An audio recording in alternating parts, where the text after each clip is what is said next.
à toutes et à tous. Donc aujourd'hui, petite vidéo sur comment calculer sa RM. RM qui veut dire répétition maximale. Déjà, avant de la calculer, à quoi ça va servir? La RM, ça va permettre de déterminer le poids de travail en fait. Si par exemple vous voulez travailler la force, vous allez travailler à 85-90% de votre RM pour pouvoir faire des séries de 1 à 6 répétitions.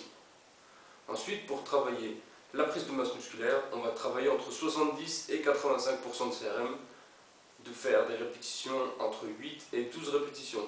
Donc là, pour travailler la prise de masse. Et ensuite, pour travailler la sèche, on va faire des répétitions entre 12 et 20 répétitions qui correspondra à moins de 70% de CRM. Donc voilà, globalement.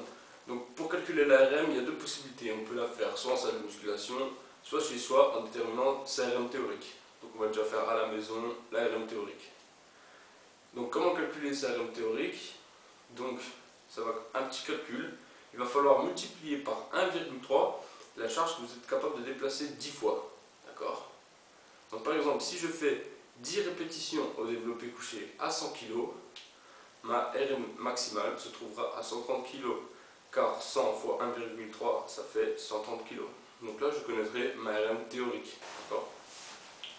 Donc voilà, après en salle de musculation, pour calculer sa RM pratique, déjà il faut bien s'échauffer. Pour le développé couché, on s'échauffe. Donc déjà on prend toujours 3 minutes de repos entre chaque série. Parce que faut laisser bien le temps aux muscles de récupérer. D'accord? Donc l'échauffement, on commence au développé couché à la barre vide. On fait 20 répétitions. Et après on repose la barre, on attend 3 minutes, d'accord, toujours 3 minutes.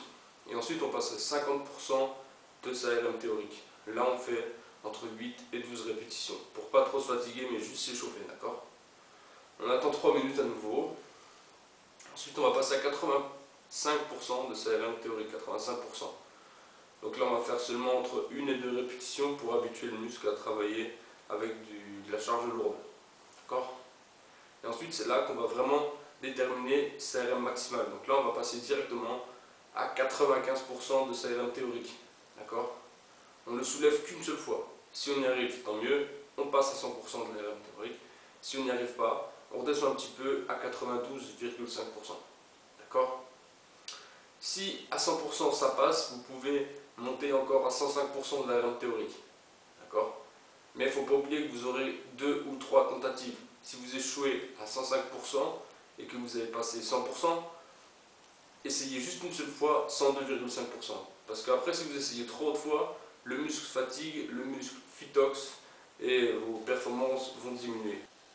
Fin de la vidéo sur comment calculer CRM. J'espère que ça vous a plu et que vous avez réussi à comprendre parce que c'est quand même pas facile à expliquer. Donc si vous avez des questions ou des idées de vidéo, laissez-moi un commentaire. Ciao, bye bye!